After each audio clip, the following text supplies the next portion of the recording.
Une belle parole que je peux vous dire aujourd'hui est que le Seigneur vous bénisse. Amen. Alléluia. Amen. Oui, bien-aimés, dès dernier dimanche, l'homme de Dieu nous a exhortés ici sur le thème de qui est-il fils. Ça, c'est la question que Saül avait posée pour David. Alors que Saül connaissait David depuis longtemps. Jusqu'à ce que lorsque David s'est présenté pour aller combattre Goliath, Saül a pris ses habits de combat de l'armée pour donner à David pour aller combattre. David a essayé, ça n'a pas tenu, il a remis la tenue de Saül. Mais il connaissait David. Parce que la Bible dit que lorsque l'esprit mauvais venait sur Saül, David était invité à jouer l'instrument. Et cet instrument faisait ce que l'esprit puisse y fuir. Mais lorsque David était descendu pour aller combattre Goliath et vaincre Goliath, couper la tête de Goliath, Saül qui avait vu David, qui avait connu David, mais il ne le connaissait plus. Il va poser la question de qui est-il fils? C'est la question que le monde pouvait poser de nous aujourd'hui. Il faut que le monde pose la question d'où est-il est sorti? De qui est-il fils? Parce que le monde, dans le monde, on nous a connus comme une personne. Mais quand nous sommes venus en Christ, nous sommes devenus une autre personne. Amen. Alléluia. Amen. Si toi tu as été voleur dans le monde, tu es venu en Christ, et les gens ne se posent pas la question si c'est toi ou bien ce n'est pas toi. Donc il y a un souci. Alléluia. C'est ce qu'on appelle aussi la conversion. La conversion doit être totale. C'est-à-dire, ça veut dire que tu avais un chemin à suivre. Tu marchais comme ça. Quand tu rencontres le Seigneur, tu dois faire d'un détour. Tu donnes le dos. Et tu commences à marcher selon le Seigneur. Et quand tu marches sur la voie de l'Éternel, l'Éternel va changer ta vie, va changer les choses dans ta vie. Et les gens qui t'ont connu dans le monde doivent se poser la question de qui est-il fils? Et toi tu vas répondre, je suis un enfant de Dieu. Amen. Alléluia. Amen. Oui, bien aimé, le vendredi, j'avais déjà annoncé notre thème de ce petit enseignement que nous allons commencer aujourd'hui. Et je disais, la fiancée qui n'aime pas l'eau. La fiancée qui n'aime pas l'eau, il ne sera pas marié. Il ne sera pas pris au mariage. Il ne va pas entrer dans la maison du marié. Et je disais le vendredi, nous quand nous donnons des thèmes comme ça, il y a ceux-là qui boudent, qui murmurent. Ils aiment notre enseignement, mais quand ils écoutent quelque chose comme ça, ils commencent tout d'abord à bouder directement. Mais qu'est-ce qu'il veut se montrer celui-là? Qu'est-ce qu'il veut nous dire? Qu'est-ce qu'il veut nous enseigner là? Alléluia. Amen. Nous parlons des choses spirituelles. Dans les choses spirituelles, il faut que j'utilise un langage spirituel. Il faut que toi tu aies une oreille spirituelle pour me comprendre. Sinon tu ne vas pas me comprendre. Alors ceux-là qui sont habitués à ramasser des pierres pour nous lapider, non, donnez-nous le temps. Donnez-nous le temps seulement. C'est à la fin que tu peux ramasser tes pierres pour nous lapider. Si ça ne va pas. Parce que nous allons rester dans les Écritures, nous allons marcher dans les Écritures. Alléluia. Amen.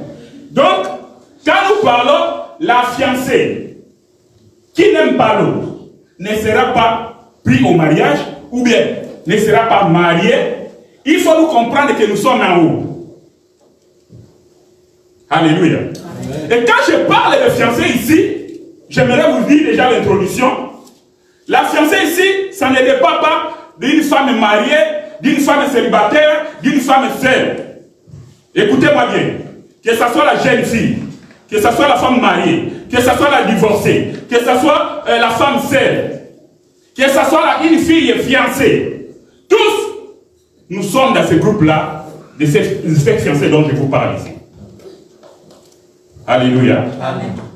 Alors, pour notre introduction, toujours, je vais nous demander d'ouvrir nos Bibles dans le livre de 1 Corinthiens. 1 Corinthiens chapitre 14, verset 6.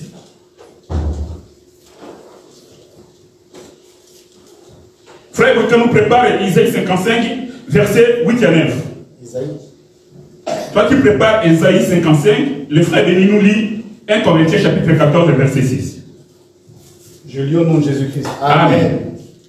Et maintenant, frères, de quelle utilité vous serais-je si je venais à en vous parlant en langue, et si je vous parlais par révélation, ou par connaissance, ou par prophétie, ou par doctrine? Alléluia. Amen. Amen. Souvent, nous écoutons cette parole-là. Est-ce que nous avons vraiment saisi l'essence de cette parole-là? Est-ce que nous avons l'explication de cette parole-là?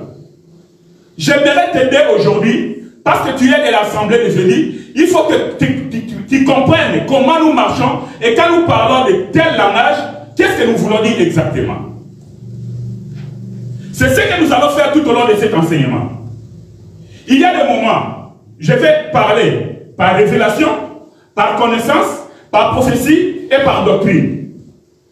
Donc on va faire monter et descendre. Mais j'aimerais que tu comprennes bien ces versets. Quand nous parlons de la révélation, c'est-à-dire lorsqu'on parle de la profondeur des Écritures. C'est ça ce qu'on appelle révélation. Révélation peut aller à peu près avec la prophétie. Amen. Alléluia. J'ai dit à peu près. Et la prophétie doit avoir la relation avec la doctrine. Donc, ils sont liés entre eux. C'est ce que nous appelons les 4 langages ici. Alors, comme je disais, donc la révélation, c'est lorsque nous expliquons les Écritures en profondeur. Et quand nous parlons de la connaissance, c'est lorsque nous rassemblons les Écritures pour faire sortir Christ. Amen. Alléluia. Amen. Parce que Christ se cache dans les Écritures.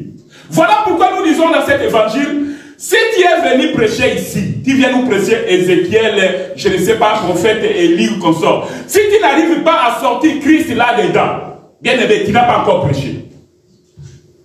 Mais tu ne fais que répéter les Écritures.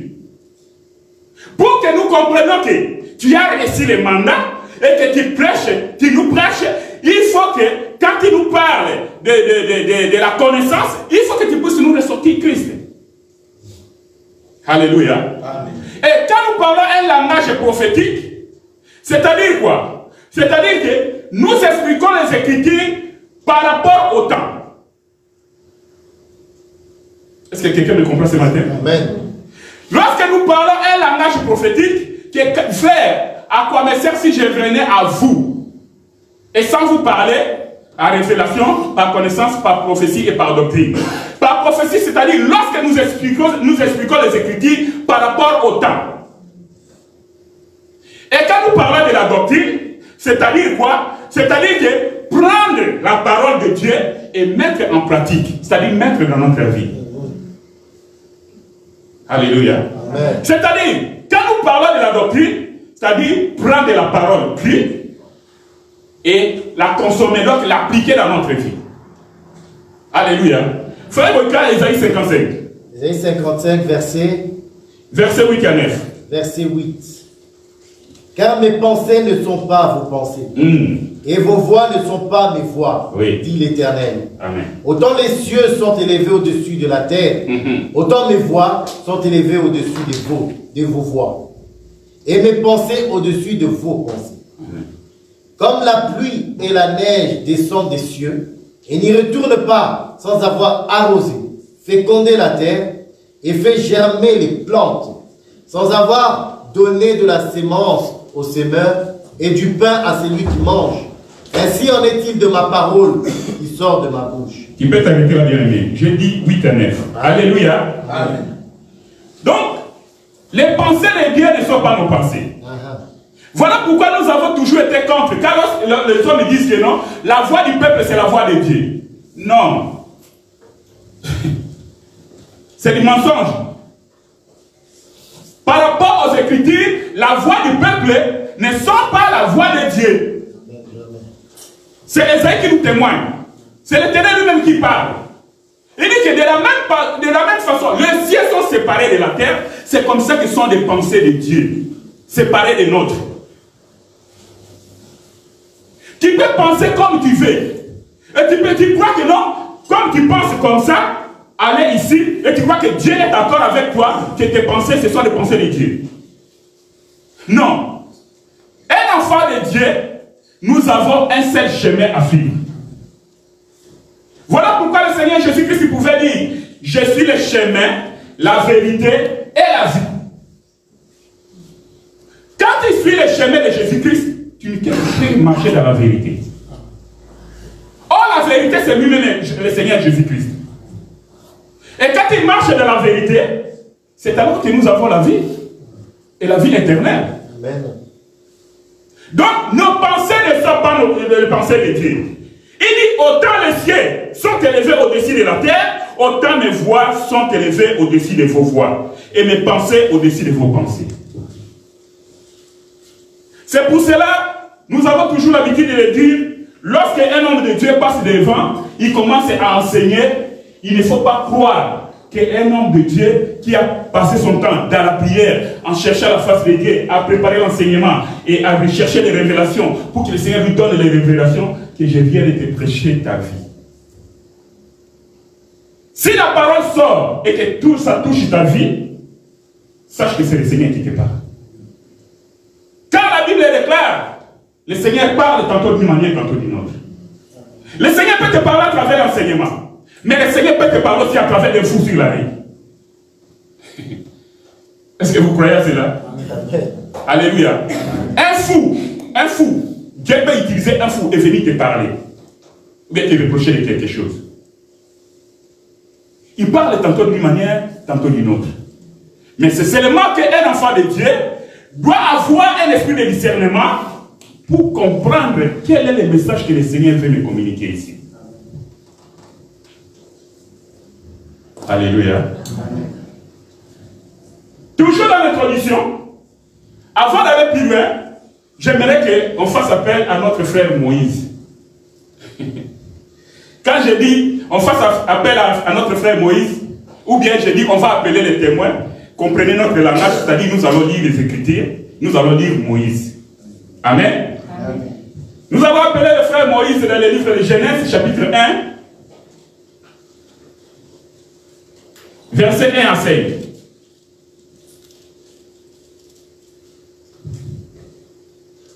Je lis au nom de Jésus-Christ. Amen. Au commencement, Dieu créa les cieux et la terre. La terre était informe et vide. Il y avait des ténèbres à la surface de l'abîme et l'Esprit de Dieu se mouvait au-dessus des eaux. Dieu dit que la lumière soit et la lumière fut. Dieu vit que la lumière était bonne et Dieu sépara la lumière d'avec les ténèbres. Dieu appela la lumière jour et il appela les ténèbres nuit. Ainsi il y eut un soir et il y eut un matin. Ce fut le premier jour. Alléluia. Amen. Jean chapitre 1, versets 4 à 13.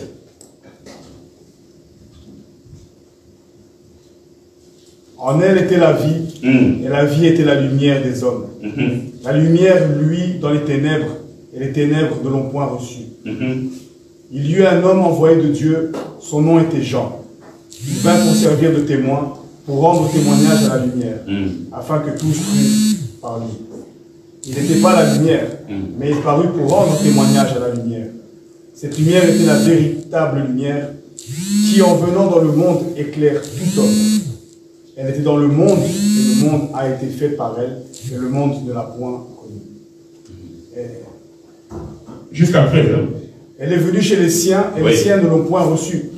Mais à tous ceux qui l'ont reçue, à ceux qui croient en son nom, elle a donné le pouvoir de devenir enfants de Dieu, lesquels sont nés. Non de sang, ni de la volonté de la chair, ni de la volonté de l'homme, mais de Dieu. Amen. Amen. Alléluia. Amen. Ici, nous sommes à la création. Et j'aimerais vous dire en passant que la création du premier jour égale à la création du quatrième jour. Et la création du deuxième jour égale à la création du cinquième jour. Et la création du troisième jour égale à la création du sixième jour. Alléluia. Donc on ne va pas entrer là-bas, mais je sais pourquoi nous sommes venus ici. Pour que nous puissions comprendre les thèmes de notre enseignement, il faut que nous rentrons au commencement. Parce que Jésus-Christ lui-même avait répondu, au commencement, il n'en était pas ainsi.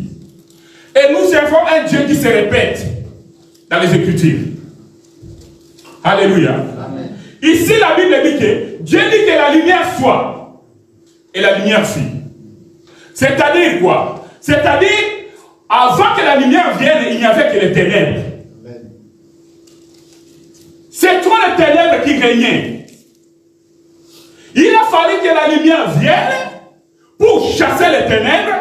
Et ces ténèbres-là vont être chassées. Une partie et l'autre partie va rester. Alléluia. Amen. La lumière doit venir pour chasser les ténèbres. Ça, c'est la mission.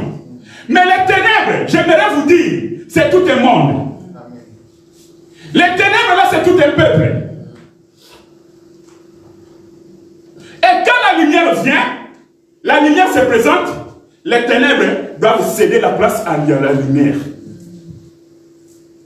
Voilà pourquoi, je disais, Jean chapitre 1, verset 1 à 5, égale à, Genèse chapitre 1, verset 1 à 5, égale à Jean chapitre 1, verset 4 à 13. Parce que là-bas, nous voyons la Bible est en train de nous dire que cette parole-là, elle était la lumière du monde. Qui pour éclairer le monde, elle est le moins de nos points réussis. Alléluia. Donc nous comprenons que la lumière de Genèse chapitre 1, qui était là-bas au commencement, c'est cette lumière qui est entrée dans les ténèbres, mais les ténèbres n'ont pas réussi. Mais une partie des ténèbres a réussi cette lumière-là. Amen. Alléluia. Amen. Voilà pourquoi, bien aimé, lorsque la véritable lumière est venue, lorsqu'il marchait sur les routes de Galilée, à Jérusalem, il va dire, je suis la lumière du monde. Nous comprenons que la lumière du premier jour de la création, c'est toute une personne. Amen. Et c'est la personne de notre Seigneur Jésus-Christ. Alléluia. Amen. Il est venu dans le monde. La Bible dit que les siens n'auront point reçu. Qui sont les siens? C'est le peuple juif. C'est le peuple d'Israël. Donc, en d'autres termes, je peux dire que les ténèbres ici, ça représentait le peuple juif lorsque le Seigneur Jésus est venu. Il est venu avec la lumière, mais ils ne l'ont point reçu. Mais peu de peuple, donc ce sont les gens, Matthieu, Barthélemy et les autres, les apôtres, qui l'ont reçu. Voilà pourquoi nous disons, ces gens-là, les apôtres, qui étaient des juifs, qui ont reçu la lumière, qui ont reçu la parole de Dieu, ils ne sont plus considérés comme des juifs parce qu'ils sont dans la lumière. Alléluia. Amen. La Bible dit que nous sommes les enfants de la lumière. Et la Bible dit que, attention, que la lumière qui est en toi ne soit ténèbres, ne devienne ténèbres. Ténèbres, c'est le monde du mal. Le monde où règne le péché. C'est là où il y a les ténèbres. Parce que dans le monde des péchés, c'est Satan qui règne. Alors nous, le Seigneur nous a fait grâce. La Bible dit ceci, qu'il nous a transportés du royaume des ténèbres à son admirable. Alléluia. Vous connaissez l'enseignement.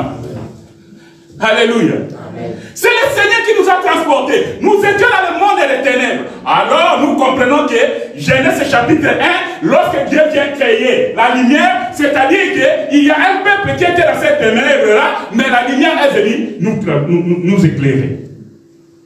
Et il ne nous a pas seulement éclairés, il nous a transportés de cette royaume des ténèbres à son admirable lumière.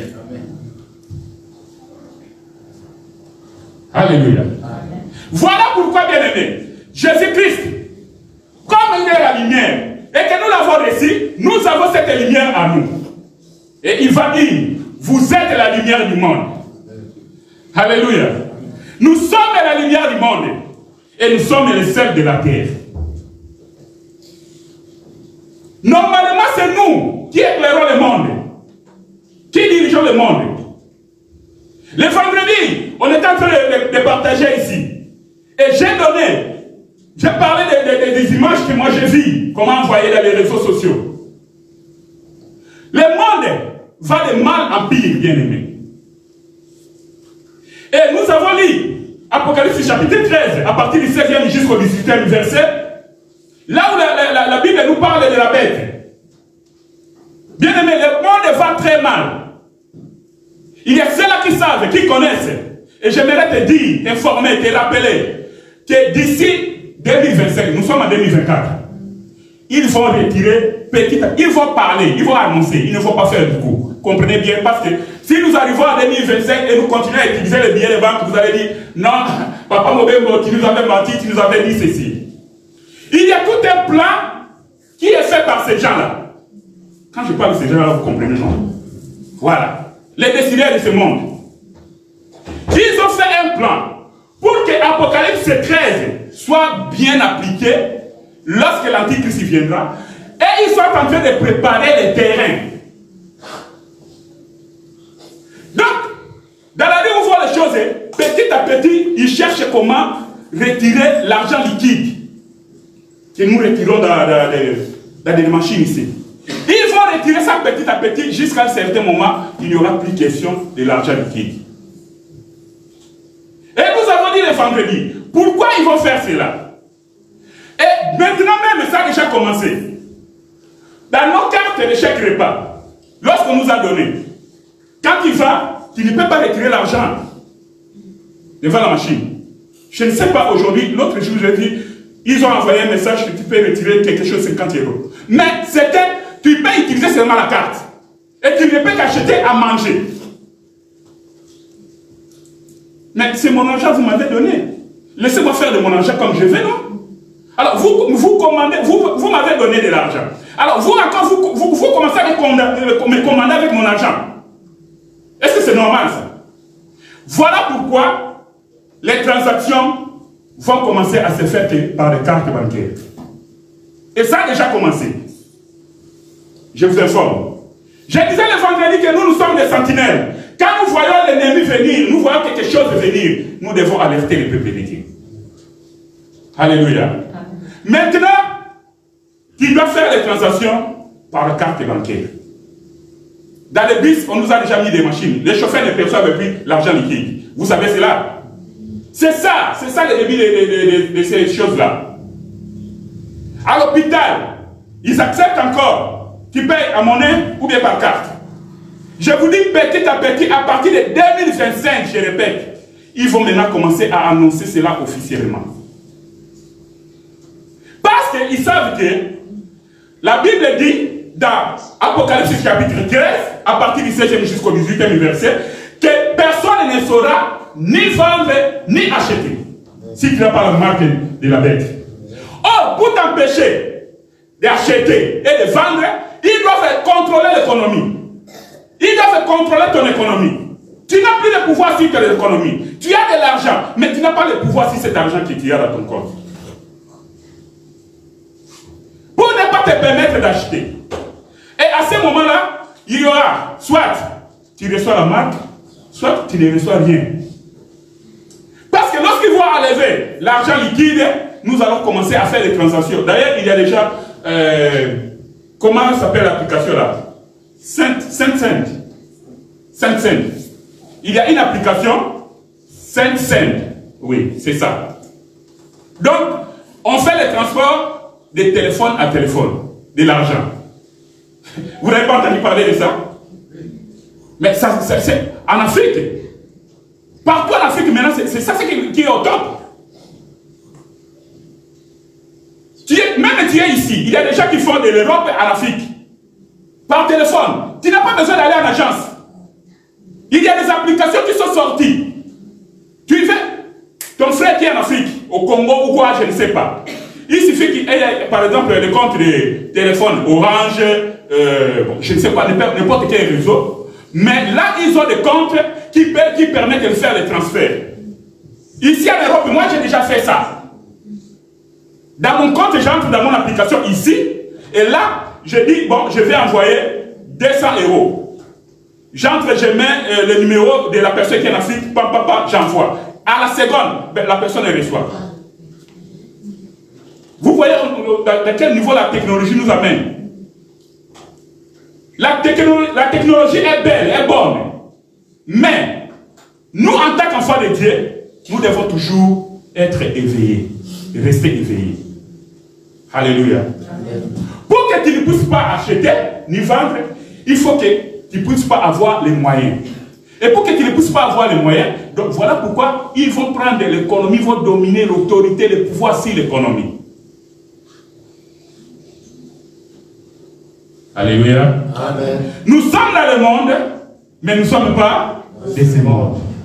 Alléluia. Amen. Nous devons marcher comme ça. Nous savons tout ce qui se passe. Nous savons tout ce qui va s'arriver. Mais tu vas dire, Seigneur, moi je suis dans ce monde, mais je ne suis pas du monde. Alléluia. Parce que lorsque l'homme de la Bible va apparaître, bien aimé, il faut que nous soyons déjà partis. Ceux qui vont rester, aujourd'hui vous voyez comme si c'était des histoires, comme si c'était comme ça. Mais vivre sera comme ça. Bien aimé, tu vas pleurer jusqu'à ce que les larmes vont terminer et le sang sortir. Il n'y aura pas de solution. Voilà pourquoi nous nous exhortons toujours à être éveillés. Donc la lumière, c'est la personne de notre Seigneur Jésus-Christ qui est en nous. Voilà pourquoi nous sommes la lumière du monde. Nous devons éclairer le monde. Nous devons enseigner le monde que non, ce n'est pas ça ce que vous êtes en train de faire. Vous commettez le péché, vous commettez l'abomination. Et j'avais parlé même en Afrique du Sud, il y a une chienne qui a accouché, mais avec la face d'un homme, d'un être humain. C'est-à-dire que le propriétaire de ce chien-là allait avec sa chienne. On m'a envoyé une autre image. Une chèvre a accouché. Donc, j'ai besoin de médecins. Il faut qu'ils m'expliquent ici un peu. Parce que je ne comprends pas. La semence de l'être humain, mâle, et la semence de la bête, femelle. Comment ça peut... Donc, ça crée des monstres. J'aurais voulu qu'on puisse filmer cela en vidéo pour que nous puissions voir comment cet être-là est sorti en entier. C'est de l'Afrique du Sud, les chiens là. C'est-à-dire, les doigts de ces bébés-là, ça, le doigt était sorti, la main était sortie. Donc on a vu ça. Donc c'était comme les doigts des chiens, les pattes comme ça. Non, c'était pas les doigts tout droit comme ça. C'était court. Comme les pattes des chiens, au bout ici. Mais où va le monde? C'est pour nous dire, bien-aimés, que nous sommes au temps de la fin.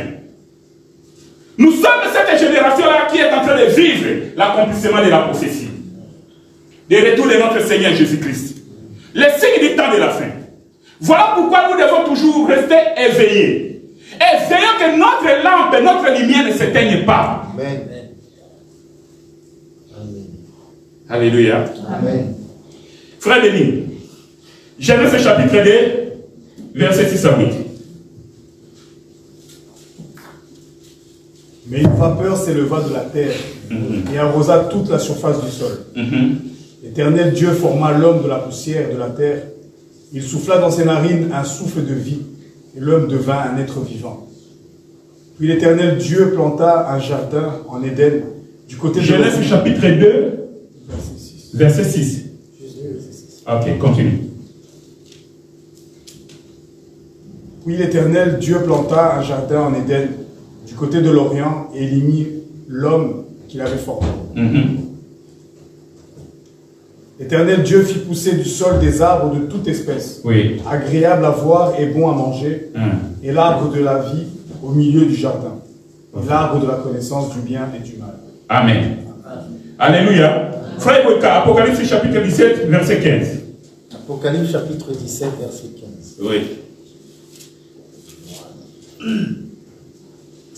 Et il me dit, les eaux que tu as vues, sur lesquelles la prostituée est assise, ce sont les peuples, des foules, des nations et des langues. Les 10 cornes que tu as vues et la bête haïront la prostituée, la dépouilleront et la mettront à nu. Amen. Bon. Amen. Amen. Ici, j'aimerais parler du deuxième jour de la création. Au deuxième jour, l'Éternel Dieu crée le ciel.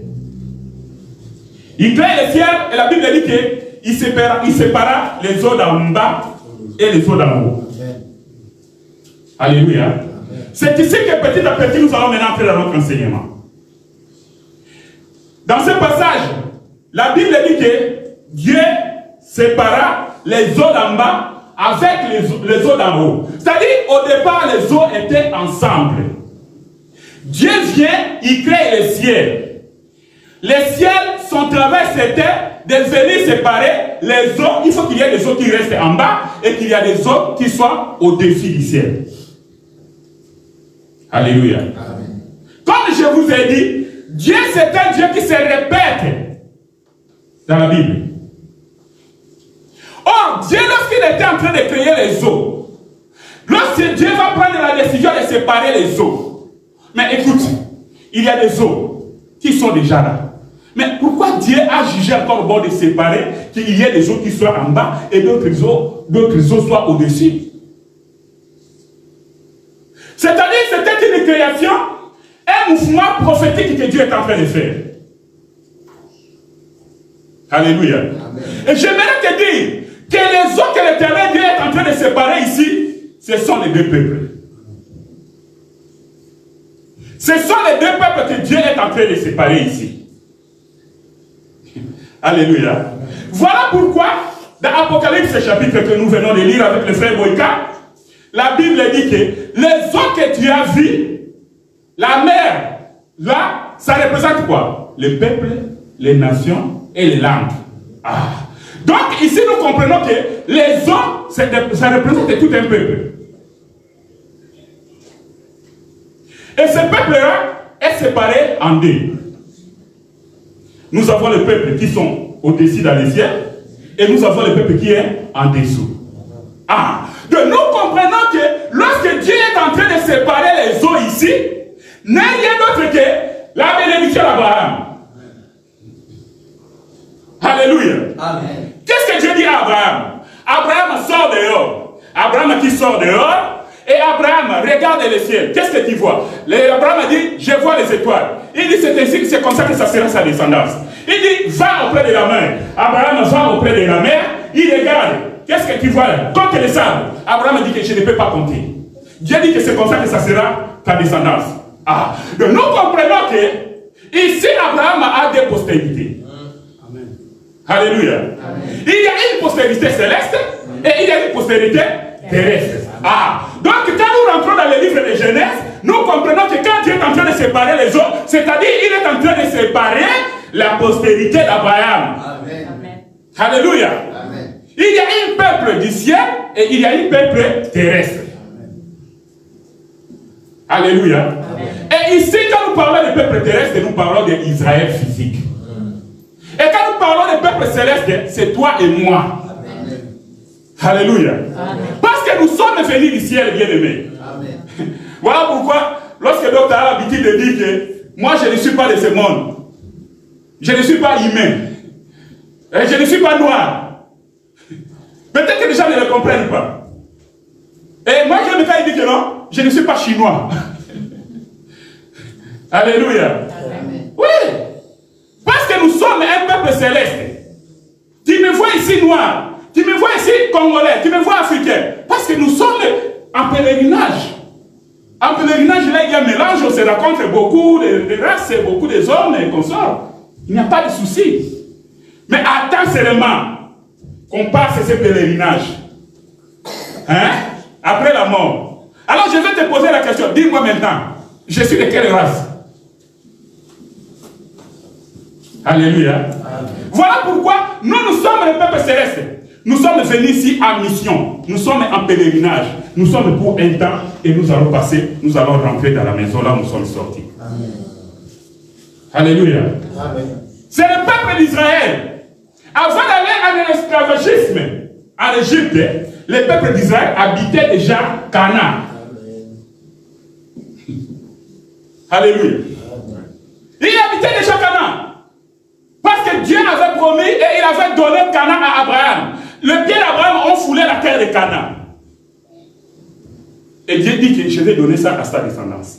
Donc, comme le peuple d'Israël est sorti d'Abraham, donc ces peuples habitaient déjà Canaan.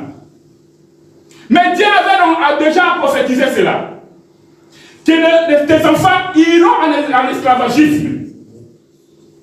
Et moi-même, Dieu, je descendrai, je vais les libérer. Ils vont remonter jusqu'ici. Amen. Alléluia. Amen. Voilà pourquoi les enfants d'Israël, quand ils étaient en Égypte, c'est-à-dire ils étaient au parvis, ils étaient sur la terre. Les sept qui sont en train de sortir de l'Égypte pour rentrer, c'est-à-dire ils ne sont pas en train de partir, mais ils sont en train de rentrer là où ils étaient venus, dans leur maison. Et pour rentrer là où ils étaient venus, il faut qu'il y ait quelqu'un qui puisse les guider. Alléluia. Amen. Est-ce que quelqu'un me comprend ce matin? Est-ce que vous êtes là? Amen. Alléluia. Amen. Voilà pourquoi Dieu lui-même, au travers de son serviteur Moïse, il va sortir le peuple et il va commencer à marcher avec ce peuple-là. Parce que Dieu lui-même savait d'où il était venu et quel est le chemin qui doit amener ce peuple de Dieu. Aujourd'hui, j'aimerais te dire, toi et moi, ici sur la terre, nous sommes en Égypte. Et nous sommes en train de marcher pour rentrer à la maison. Alors, pour rentrer à la maison, notre cité qui est cité céleste, il faut qu'il y ait un guide. Et ce guide-là doit être quelqu'un qui est venu de là. Amen. Alléluia. Amen. Parce que c'est lui qui connaît le chemin. C'est lui qui doit nous amener parce qu'il connaît le chemin. Parce que si nous voulons aller de nous-mêmes, nous allons nous perdre et nous n'allons pas arriver. Voilà pourquoi le Seigneur Jésus-Christ pouvait dire, je suis le chemin, la vérité et la vie. Amen. Alléluia. Amen. Parce que c'est lui le chemin. C'est lui qui connaît le chemin du ciel. Parce qu'il est venu du ciel. Il est venu nous chercher et il est en train de marcher avec nous au travers des enseignements. Amen. Il suffit de mettre en pratique cette parole que tu écoutes ici, bien-aimé. Tu es sur le bon chemin. Amen. Et puis tu vas aller, tu vas rentrer au ciel. Amen. Alléluia. Que le Seigneur vous bénisse. Amen. Alléluia. Amen. Frère Denis, Ésaïe 55, verset 1. Vous tous qui avez soif, venez aux eaux. Oui. Mais celui qui n'a pas d'argent, venez acheter et manger. Venez acheter du vin et du lait sans argent, sans rien payer. Amen. Amen. Vous tous qui avez soif, venez acheter. Mais quand vous venez acheter, ne venez pas avec de l'argent. Nous avons l'invitation. Mais on nous dit d'aller acheter. Mais comment on peut acheter sans argent? Voilà, mystère. Alléluia. Amen. Attention. Le diable ne fait qu'imiter, ne fait que copier. Sans argent. Pour acheter, lorsque l'homme de l'impie viendra, l'antichrist, donc il n'aura pas besoin de l'argent. Il faut avoir seulement la marque ici au front, 666. Et on avait expliqué les chiffres et les nombres de 666 le vendredi. Si tu n'as pas ça au fond, il faut avoir ça sur la main. Tu entres au supermarché comme ça, tu as la marque. Tu prends tout ce que tu veux. Je ne sais pas, comment on appelle ça, caddie, charrette, je ne sais pas quoi moi. Rempli. Tu arrives au niveau de la caisse, les filles sont là, ou bien les garçons qui sont là, tu fais seulement ça. Ou bien, tu vois les trucs qu'on scanne les codes là. Oui, on passe ça seulement devant ta face, ici. Titi, oui, monsieur. Allez, bonne journée, au revoir. Numéro 13. Alléluia. Et Dieu dit que vous tous, quiconque a soif, venez aux eaux. Et vous n'avez pas d'argent, venez acheter et manger. Oui, venez. Il insiste. Hein? Oui, venez acheter sans argent et sans prix du vin et du lait. Ici, on commence déjà à balancer la lignée. Nous avons vu que les eaux, au départ, c'était le peuple. Et nous avons expliqué, nous avons compris. Maintenant, les eaux, ici, ce n'est plus le peuple, c'est maintenant quelque chose à boire ou à manger. Est-ce que vous voyez cela? Oui. Maintenant, la nuée a balancé. Le Seigneur parle tantôt d'une manière, tantôt d'une autre. Venez acheter, mais sans argent. On ne va pas dépenser. L'invitation ici, lorsqu'on dit que vous tous qui avez soif, nous comprenons qu'il s'agit de l'eau. Et dans cette eau-là, il y a aussi du pain à côté. Alléluia. Amen. Puisque l'eau, nous disons que nous buvons l'eau. On ne peut pas dire, je mange de l'eau. C'est comme un bien-aimé quand on était encore à l'école secondaire, il nous faisait lire et rire, et il disait, mes frères, mes amis, moi aujourd'hui, je ne vais pas boire de l'eau, je vais manger de l'eau. Il met l'eau dans la bouche et il commence à faire ça. Et l'eau commence à dire, non, mange, quand on mange, on doit avaler. Donc, ça nous faisait rire. Donc, l'eau c'est pour boire, mais il y a une nourriture qu'on doit manger. Et c'est le Seigneur qui nous invite. Il invite son peuple de venir boire, acheter, mais sans argent. Ok. Maintenant, comme la lumière a balancé, nous comprenons que l'eau ici, ce n'est plus le peuple. Donc nous devons comprendre quel est le sens que Dieu donne à l'eau dans la parole de Dieu. 1. L'eau symbolise la bénédiction. 2. L'eau symbolise aussi le jugement de Dieu. Amen. Ce n'est pas moi, ce sont les Écritures. Frère Weka, allons. Deutéronome chapitre 11, verset 11. Deutéronome chapitre 11. Frère Denis prépare Lévitique chapitre 26, verset 4. Le pays que vous allez posséder est un pays de montagnes et de vallées et qui boit les eaux de la pluie du ciel. Amen. Alléluia. Lévitique.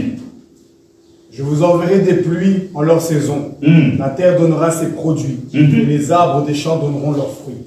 Alléluia. Amen. Alléluia. Amen. Ici, nous voyons l'eau comme la bénédiction qui vient au travers de la pluie.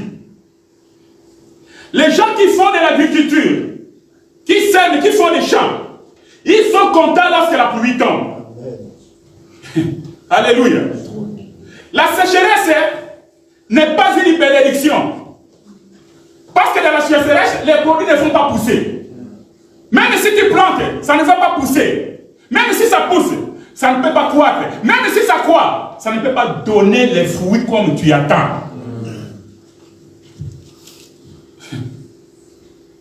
Donc, la pluie est une bénédiction.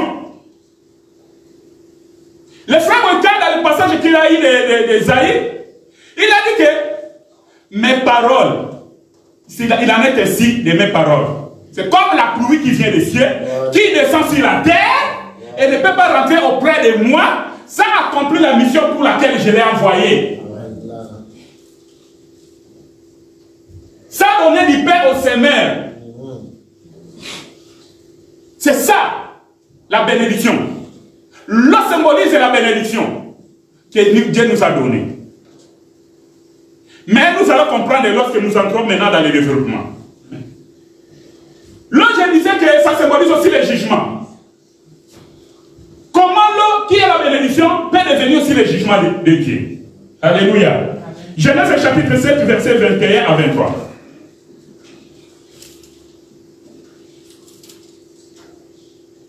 Tous ceux qui se mouvaient sur la terre périrent.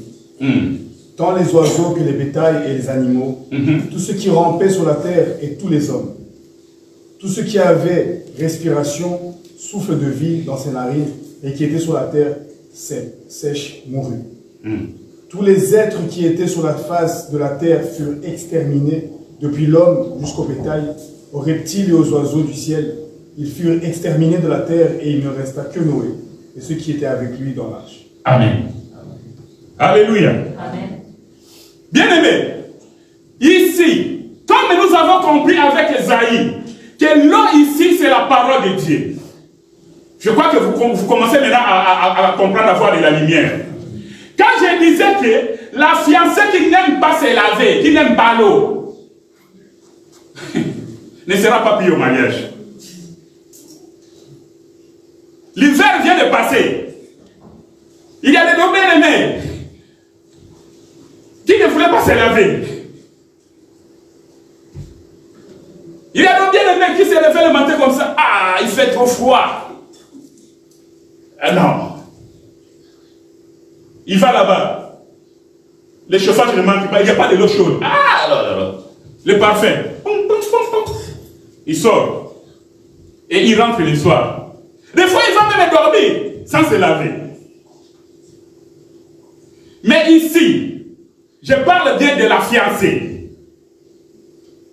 Si tu n'aimes pas te laver, et quand tu te laves, il faut boire aussi beaucoup d'eau. Oui. Si tu es fiancé et tu es dans l'assemblée des élus, tu n'aimes pas te laver, on ne viendra pas te prendre au mariage. Même les garçons qui causent avec toi là, même les garçons qui est sorti comme fiancé là, s'ils découvrent que toi tu n'aimes pas te laver, mais la fille là ne se lave pas. Bon, d'ailleurs, je ne vois pas même pas là où il boit de l'eau. Il y a des gens qui ne prennent pas de l'eau, vous savez cela? Ils prennent du jus. Vous savez cela? Alors, donc, nous comprenons que l'eau, c'est une bénédiction, mais l'eau, c'est aussi le jugement de Dieu. Parce que Dieu a détruit les mondes au temps de Noé avec de l'eau. C'est ça le jugement de Dieu. Ce n'est pas tout. Bien aimé, Deutéronome même, chapitre 11, verset 17. Là où nous étions, mais verset 17. La colère de l'Éternel s'enflammerait alors contre vous. Il fermerait les cieux et il n'y aura point de pluie. La terre ne donnera plus ses semences. Non, la terre ne donnera plus ses produits et vous périrez promptement dans le bon pays que l'Éternel vous donne. Alléluia. Donc quand la pluie ne tombe pas, c'est une malédiction. C'est un jugement de Dieu. Dieu est en train de juger son peuple. Voilà pourquoi, au temps d'Élie, la Bible dit que les cieux ont été fermés. Il n'y avait pas de pluie. Mais le jour où Dieu avait jugé bon d'envoyer la pluie, au travers de son prophète Élie, la Bible dit que quand l'homme de Dieu était en prière, il va lever les yeux, il va prier, prier, prier, prier, et à la 7e fois, il va voir une petite nuage comme la main d'un être humain. Comme la paume d'une main humaine. Alléluia. Amen. Et cette paume de main, cette petite nuage, annonçait la pluie. C'est-à-dire annonçait la bénédiction. Voilà pourquoi l'homme de Dieu va dire au roi Akab, attelle ton char et cours vite, parce qu'il va bientôt pleuvoir. Alléluia. Amen. Le ciel a été fermé. Mais le jour où notre Seigneur Jésus-Christ est descendu du ciel, le ciel a été ouvert. Amen. Alléluia. Amen.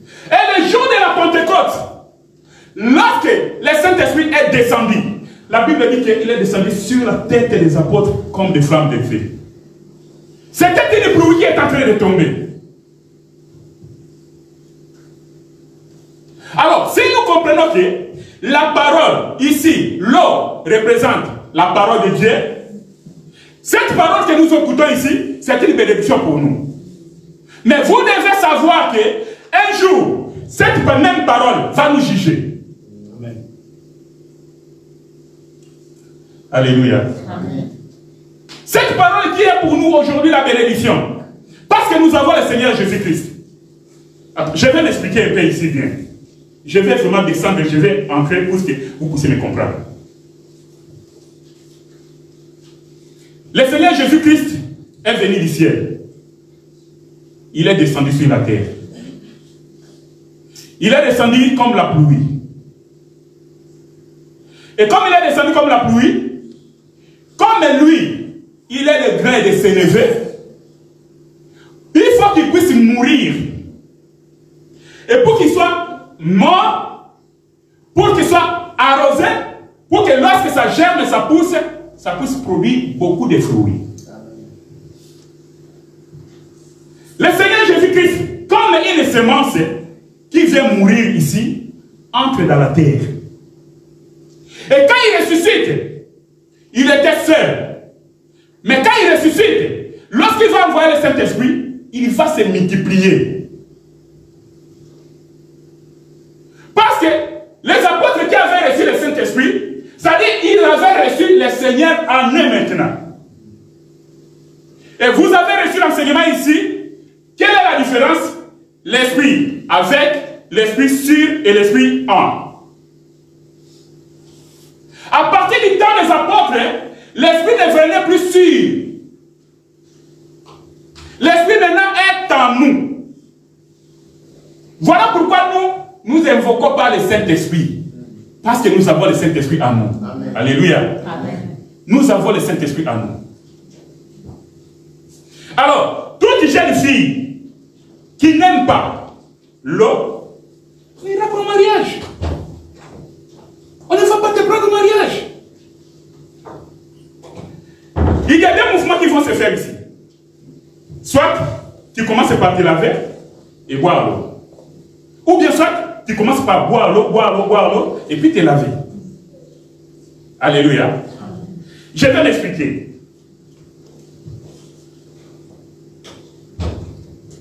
Dans le livre de l'Éternel, chapitre 32, verset 2, je vais lire rapidement. La Bible dit ceci. Que mes instructions se répandent comme la pluie et ma parole tombe comme la rosée. Comme les ondées de la verdure, comme des gouttes d'eau sur l'herbe. Au début, déjà dans l'introduction, je vous ai dit que quand je parle des fiancés ici, ne me lapidez pas. J'ai dit que même une prostituée, s'il aime, il aime l'eau, il aime se laver, il veut se laver, elle veut se laver plutôt. Donc, elle est la bienvenue. Même la prostituée, je dis bien. Et je dis bien que quand je parlais de fiancés ici, je parle de fiancés comme fiancés, je parle de jeunes filles qui n'est pas encore fiancée, je parle d'une femme qui est divorcée, une femme libre et une femme mariée. Dans ce grand ensemble de fiancés que nous parlons ici. Alors, comme nous avons compris que l'eau ici, c'est la parole de Dieu, c'est-à-dire, il faut aimer la parole de Dieu. Il faut consommer la parole de Dieu. Écoutez-moi ceci, bien-aimé. La terre était informe et vide. Et il y avait des ténèbres à la surface de la mer. Et l'Esprit de Dieu se mouvait au-dessus des eaux.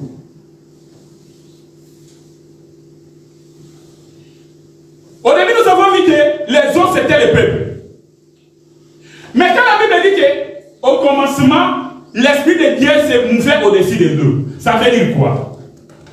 Ça veut dire que Dieu cherchait un corps. Dieu, en tant qu'esprit, il ne pouvait pas venir sauver le monde comme esprit. Dieu, en tant qu'esprit, il cherchait un corps dans lequel il pouvait habiter. Pourquoi? Parce qu'il avait besoin du sang pour présenter comme sacrifice. Donc, quand la Bible dit que l'Esprit de Dieu se planait au-dessus des eaux. Et les eaux ici, comme le peuple, cet esprit n'a trouvé personne, n'a pas trouvé un corps pour entrer et habiter. Voilà pourquoi le Seigneur Jésus-Christ va dire dans les cieux, tu n'as voulu ni sacrifice, ni holocauste, ni offrande, mais tu m'as formé un corps. Alors je dis, oh, mais voici, je viens, oh Dieu, pour faire ta volonté. Alléluia. Cet esprit qui planait au-dessus des eaux, c'était l'esprit de Christ. La portion de terre qui sort des eaux, c'était toute une personne. Et nous disons ici que c'est la personne de notre Seigneur Jésus. Alléluia. Voilà pourquoi, comme l'esprit planait au-dessus des eaux, au commencement, dans la création, les jours du baptême de notre Seigneur Jésus-Christ, lorsqu'il était en train de sortir des eaux, c'était une portion de terre qui sortait. Et pour comprendre que l'esprit qui planait au-dessus des eaux, dans Genèse, qui cherchait un corps, n'ayant pas trouvé, ici, la Bible nous confirme que non, les corps que l'esprit cherchait dans Genèse, là-bas, dans la création, c'était ce corps. Voilà pourquoi lorsque le Seigneur Jésus-Christ sort des eaux, la Bible dit que l'Esprit est descendu sur lui en forme de colombe. Alléluia. Amen. Parce que l'Esprit a trouvé maintenant un corps. Là, il pouvait habiter. Alléluia. Maintenant, quand le Seigneur Jésus-Christ est en train de marcher, comme nous avons l'habitude de le dire, Jésus, c'est le fils de Marie et de Joseph. Mais Christ n'est pas le fils de Marie. Amen. Alléluia. Amen. Jésus est le fils de Marie et Joseph. Christ n'est pas le fils de Marie et Joseph. Pourquoi? Parce que Christ, c'est un esprit éternel. L'esprit du commencement. Voilà pourquoi, dans les Écritures, quand ils voient Christ, on associe toujours Jésus-Christ. Pour signifier que, dans Jésus, lorsqu'il marchait, il y avait l'esprit de Christ en lui. C'est-à-dire Dieu en personne était en Jésus. Et nous n'avons pas honte, ni peur d'être contredit. Nous disons que Jésus-Christ est Dieu. Amen. Non, je disais que Jésus-Christ est Dieu. Amen. Alléluia. Amen. Voilà pourquoi, bien aimé, quand les disciples ont vu Jésus marcher sur la mer, ils ont dit, comment un homme, avec la loi de la pesanteur, les gens qui ont été à l'école et qui ont étudié un peu la physique, ils savent, peut marcher sur les eaux sans puisse être submergé. Ah, nous comprenons que lorsque les apôtres disent que non, celui-là ce n'est pas un homme, c'est un fantôme. Oui, c'est un fantôme. Puisque fantôme, c'est un esprit. L'esprit qui planait au-dessus des eaux, au commencement. C'est ce même esprit-là qui est en train de marcher sur la mer Pierre. Amen. Puisque si nous prenons Jésus comme fils de Marie, ce n'est pas écrit dans la Bible, mais moi je pense, j'ai dit ceci. Si Jésus, sans Christ, voulait marcher sur les eaux, sur la mer, je crois qu'il allait se submerger.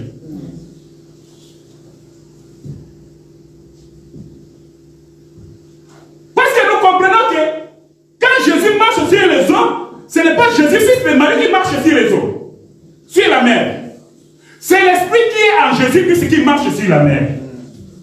Voilà pourquoi notre frère bien-aimé, le prophète Job, va nous dire, en réalité, dans l'homme, c'est l'esprit.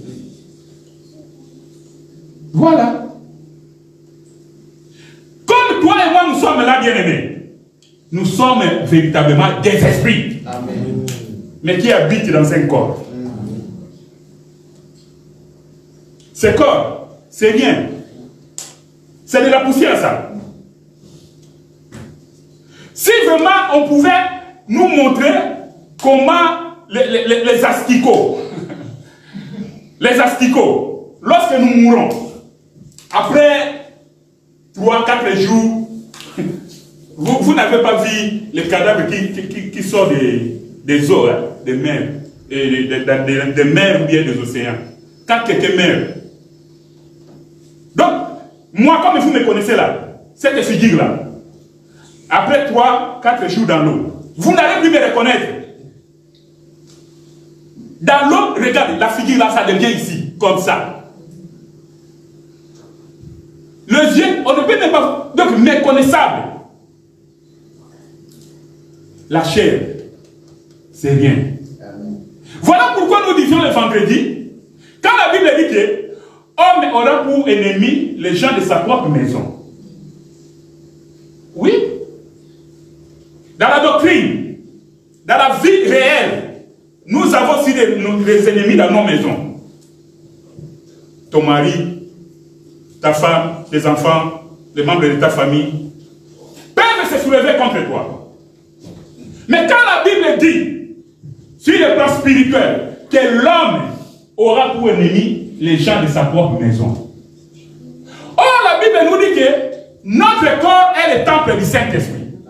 Donc, notre corps est la maison du Saint-Esprit. Or, dans notre maison, nous avons des ennemis. Et le premier ennemi que nous avons, c'est notre propre chair. Alléluia. Amen. Deuxième ennemi, dans cette même maison-là, il y a le cœur. Parce que la Bible parle de la convoitise du cœur. Vous voyez l'ennemi de la chair, de notre corps. Et troisièmement, la Bible vous parle de la convoitise des yeux. Tu vois les yeux là? Ça nous amène à beaucoup pécher. Le cœur nous amène à beaucoup pécher. Mais heureusement que la grâce est sur nous. Alléluia. Amen. Comme l'homme de Dieu était en train de dire, lorsqu'il présidait l'équipe ici, il dit, nous brochons, mais nous ne demeurons pas dans les péchés. Amen. Nous ne devons pas vivre dans les péchés. Alléluia. Parce que la chair là, c'est rien. Ce sont les asticots, les koussous qui vont consommer ça. C'est rien, bien aimé. Je dis 4 jours. Si Dieu, on pouvait nous permettre, 4 jours, on peut se voir dans les sols là-bas, sous la terre. Comment la personne que nous avons trouvée, il était beau, elle était belle, elle marchait comme ça, tout cela, et se maquillait, mettait le make-up et consort. Voir comment elle est devenue. Non, peut-être qu'on ne servirait pas, on ne servirait plus cette chair. Comme tu es là, tu es la nourriture des asticots. Tu es la nourriture des vers de terre. Il ne faut pas t'enorgueillir. Alléluia. Amen. Ce qui est plus important, c'est ton âme, bien-aimé. Pour Dieu, ce qui est important, c'est ton âme. Voilà pourquoi, même si tu es un enfant de Dieu, Dieu peut permettre que tu ne puisses mourir de quelle mort, de n'importe quelle mort. Comme toute autre personne. Dieu s'en fout de cela, de ton corps. Un païen meurt par accident, un enfant de Dieu peut mourir aussi par accident. Vrai ou faux? Un païen peut mourir par crash de l'avion. Un enfant de Dieu peut aussi mourir par un crash d'avion. Mais à la seule différence, quand moi je meurs, que ce soit par poison, par accident, dans l'eau, dans l'air ou par maladie, le plus important est que mon âme va dans les seins d'Abraham. Amen. Alléluia. Amen. Il faut que vous sachiez toutes ces choses-là, bien-aimés. Peu importe de quelle mort tu vas mourir, mais après ta mort, tu vas aller où?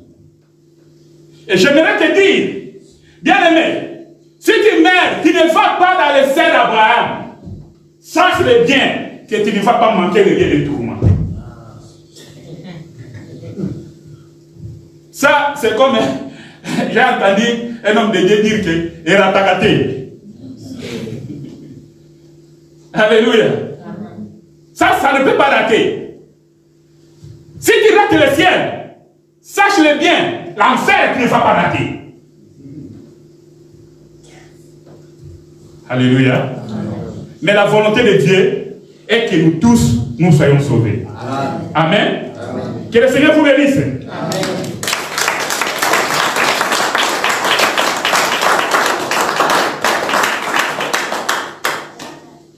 La Bible déclare, un jour Jésus-Christ disait, je suis le vrai cep. Frère Weka, Jean chapitre 15, verset 1 à 3. Jean chapitre 15. Verset 1 à 3.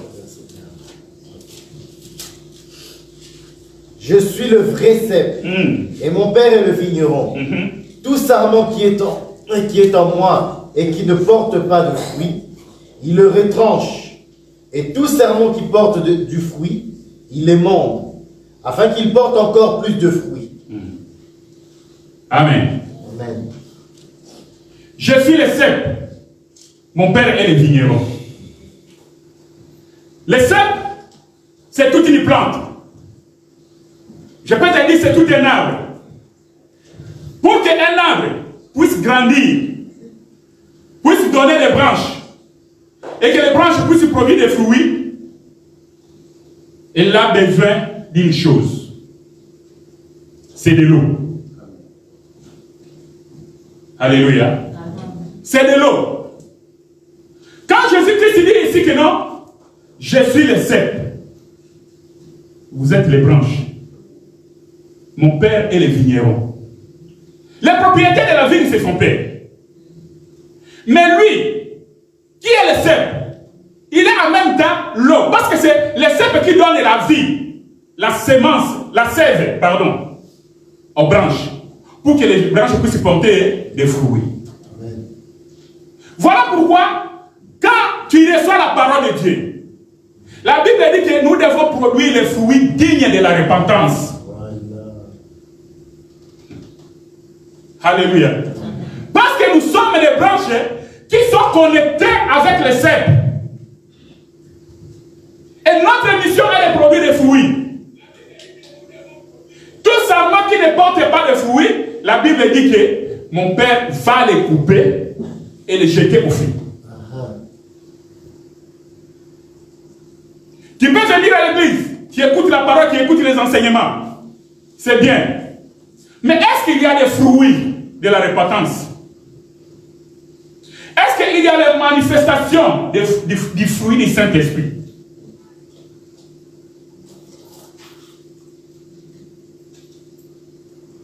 Si nous comprenons que l'eau, c'est la parole de Dieu, comprenons aussi que pour que nous puissions produire des fruits, nous avons besoin de cette parole-là.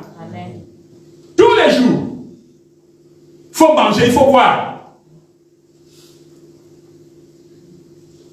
On a fait un constat ces derniers temps. Si tu n'es pas d'accord avec moi, mais ta conscience, tu ne peux pas les tromper. La Bible dit que vous êtes purs à cause de la parole que vous venez d'écouter. C'est Jésus-Christ qui a dit à ses disciples. Alors, ici, une fois de plus, nous comprenons que ce qui était sale, ce qui était impur, ne peut être purifié que par de l'eau. Et quand le Seigneur Jésus-Christ dit que vous êtes purs à cause de la parole que vous venez d'écouter, nous comprenons que la parole de Dieu, c'est toute l'eau. C'est l'eau qui nous purifie. Et j'aimerais te dire, il y a de ces choses-là, nous ne sommes pas appelés à comment je peux dire, à passer par des délivrances à délivrance, des délivrances à délivrance. Tu as été dans cette église, on t'a délivré, tu vas dans l'autre église, on va te délivrer, tu vas dans l'autre église. Mais non. Un enfant de Dieu, lorsque Dieu t'appelle, tu viens, tu tends ton oreille, tu écoutes l'enseignement. L'enseignement là te rend déjà pur. Amen. Comme nous écoutons cet enseignement-là, nous sommes purs devant Dieu. Crois-le. Voilà. Voilà pourquoi la Bible dit qu'il n'y a plus de condamnation pour ceux qui sont en Christ. Pourquoi? Tu avais la condamnation de la famille de coutumes et de quoi? De coutumes et de... Quelle est cette tribu-là? Des Bayanti, je ne sais pas quoi moi, au Congo là. Des traditions. Mais dès que tu viens en Christ, ces coutumes et les traditions tombent. Mais c'est seulement que si tu mets foi à ces choses-là, Allah, ça va t'attraper. Parce que tu as ouvert une porte. La Bible dit qu'il n'y a plus de condamnation. Il n'y a plus de condamnation. Rien ne peut te condamner. Et la parole que tu as écoutée, ça t'a rendu pur. Tu es pur devant Dieu. C'est seulement il faut faire un effort pour conserver cette pureté-là. Heureux les hommes purs, les cœurs purs, parce que ils verront Dieu. Bien-aimé, si tu n'as pas un cœur pur, tu ne verras pas Dieu. Tu peux venir écouter ici des révélations, de tout genre.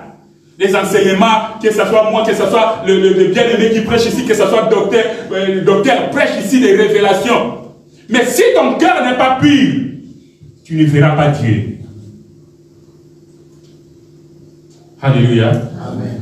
Donc, déjà vous êtes purs à cause de la parole que je vous ai annoncée. C'est bien. Maintenant, comment est-ce que nous devons aimer l'eau pour se laver et pour boire? Comment ça s'est passé? Quel est ce mécanisme-là que le Seigneur Jésus a fait pour que nous puissions aimer cette eau et boire cette eau? C'est laver.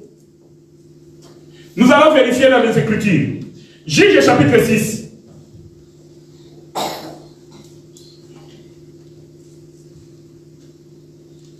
Verset 37 à 40.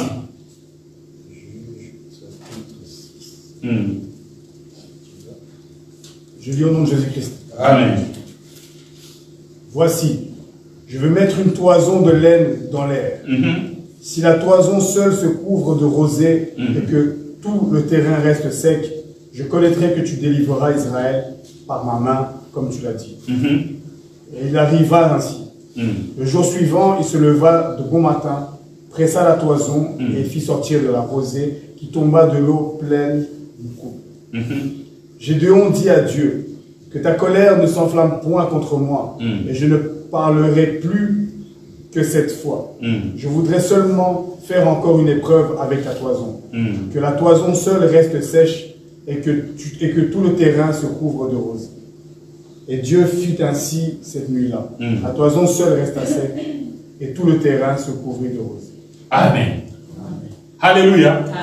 C'est ça le mécanisme que le Seigneur Jésus a opéré. La Bible dit qu'au commencement était la parole et la parole était avec Dieu. Donc Jésus en venant sur la terre, il avait toute la parole en lui, dans son entièreté. Donc l'homme n'était que dans le Seigneur Jésus-Christ. Toute la terre, tout le monde n'avait pas de l'eau. C'est ici la toison. Gédéon est en train de faire une expérience avec Dieu. Il dit, Seigneur, si tu m'envoies pour délivrer le peuple d'Israël, je demande à ce que toute la terre soit sèche et que seulement la toison puisse porter la rosée. Le Seigneur dit, d'accord, j'accorde. Et Gédéon vient pour regarder, il regarde partout tout autour. C'était sèche, mais seulement la toison. C'était couvert de la neige, c'est-à-dire de l'eau. Après il dit, bon, en tout cas j'ai vu. Mais c'est comme si je ne suis pas vraiment convaincu. Cette fois-ci, fais en sorte que la toison reste sèche et que toute la terre tout autour soit couverte de l'eau, de la rosée.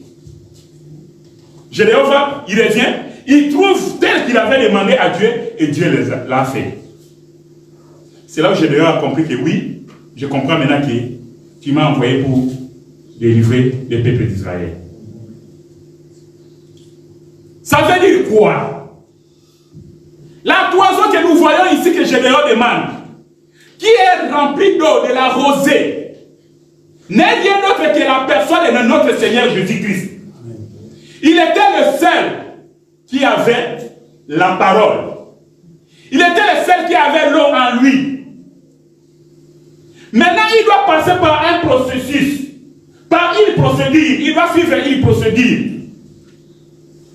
Et cette procédure-là, c'est là que le Seigneur Jésus-Christ est venu. Il va marcher sur la route de Jérusalem jusqu'à la croix. C'est là à la croix, Gédéon qui va presser la toison. Et la toison va rester sèche. La toison va rester sèche. Et la terre va être remplie de l'eau. Alléluia. C'est-à-dire l'eau qui était dans la toison est répandue sur la terre. La toison est restée sèche. C'est ce que notre Seigneur Jésus-Christ a fait. Lui qui était la seule parole, lui qui était l'eau de la vie, lui qui était le seul à voir le Saint-Esprit, l'Esprit en lui. Lorsqu'il est venu, il est passé par la croix et là on l'a pressé, c'est-à-dire par sa mort, c'est-à-dire Jésus-Christ a suivi une pression, il est passé par l'abattoir, on l'a pressé et ça a sorti des gîtes et puis ça a sorti du vin, ça a sorti de l'eau. Et voilà pourquoi, comme je disais avant, les jours de la Pentecôte, lui, il a déversé tout ce qu'il avait en lui sur la terre. Et les apôtres ont été remplis du Saint-Esprit. Alléluia. C'est le même travail qui se fait aujourd'hui. Nous, avant, on avait l'esprit que Dieu avait créé, avait mis dans l'homme. Vous voyez cela? C'est ce qui fait que quand un homme est né, il commence à grandir, il sait faire la différence entre le mal, le bien et le mal. Ça qu'on lui enseigne. Mais lorsque le Saint-Esprit vient, il vient habiter en nous, alors c'est le Saint-Esprit qui déclare dans les Écritures que c'est l'Esprit qui nous convainc de nos péchés. Alléluia. Donc comme nous sommes là, Paul dit que nous sommes des lettres ouvertes. Quand nous marchons, les gens voient que non, papa, mon père est en train de passer. Non, je suis une lettre ouverte que les gens peuvent lire. Voilà pourquoi la Bible va même dire que on n'allume pas une lampe pour mettre sous les boisseaux, en dessous de la table. Nous sommes la lumière du monde. Et cette lumière, nous avons reçu de notre Seigneur Jésus-Christ. Et nous sommes devenus la lumière du monde pour éclairer le monde. Voilà pourquoi, bien aimé, chaque enfant de Dieu est appelé d'annoncer la parole tout autour de lui, là où il se trouve. Alléluia. Amen. En tant que fiancé,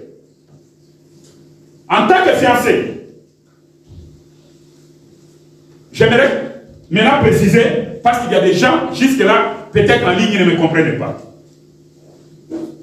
Paul nous dit ceci: je suis jaloux de vous. Vous là, c'est qui? L'Église. Alléluia. D'une jalousie de Dieu. Pourquoi? Parce que je vous ai fiancé à un seul époux. Voilà pourquoi je dis que dans cet enseignement, dans notre thème ici, toute fiancée qui n'aime pas se laver, qui n'aime pas boire de l'eau, n'ira pas au mariage. Amen. Alléluia. Amen. Parce que nous sommes fiancés de Christ. Pour aller au mariage, nous devons nous laver et nous devons boire beaucoup d'eau. C'est ainsi que, comme ça, quand le Seigneur va venir, nous allons aller au mariage. Amen. Nous allons entrer au noces de l'agneau. Voilà. Là, c'est la conclusion. Nous allons revenir. Amen. Alléluia. Amen. Donc, quand nous parlons de fiancés ici, ne me regarde pas avec de mauvaises yeux. Non, je ne parle pas de toi. Alléluia. Amen. Je parle de l'église comme fiancée.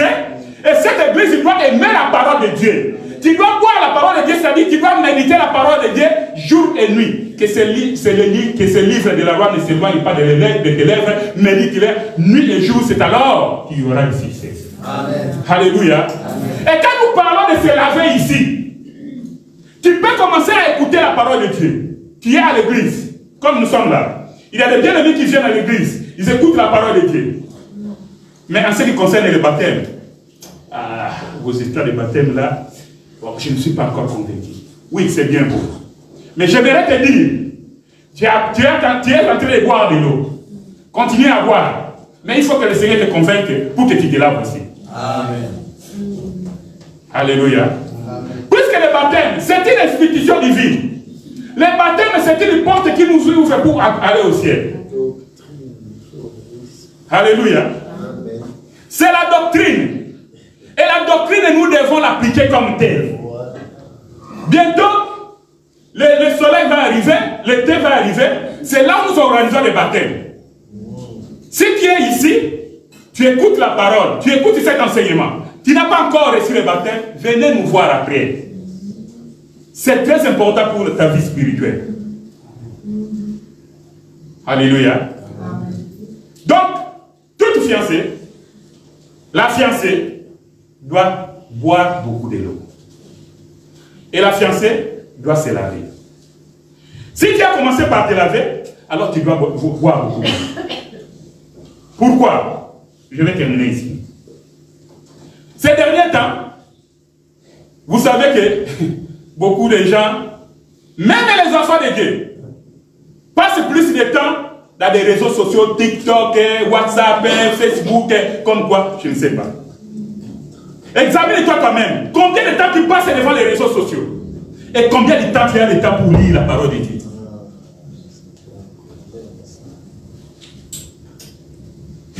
C'est toi avec ta conscience. C'est toi avec ta conscience. Bien-aimé, la prière n'accorde pas la délivrance. Je vais scandaliser quelqu'un. La prière n'accorde pas la délivrance. Ça veut dire quoi? La Bible dit ceci. Le peuple de Dieu, le peuple juif, dans leur détresse, ils ont crié à l'Éternel.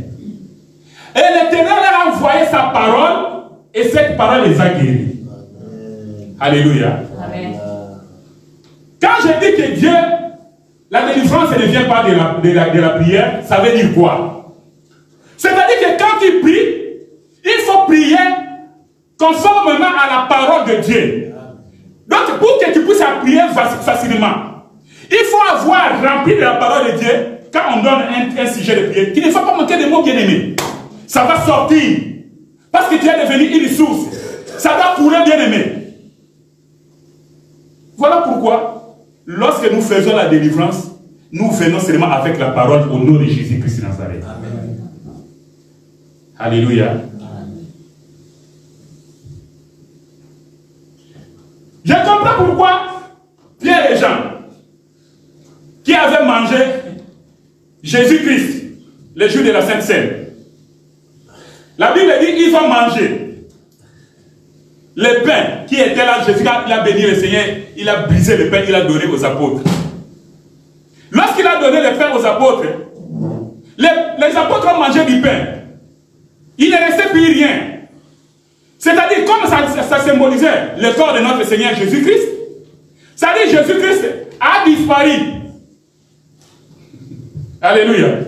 Jésus-Christ a disparu. Il se trouve maintenant où? Dans les ventres des apôtres.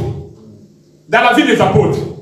Voilà pourquoi, bien aimé, Pierre et Jean, ces jours-là, lorsqu'ils étaient en train de monter au temple, ils arrivent devant la porte du temple, ils vont trouver un paralytique.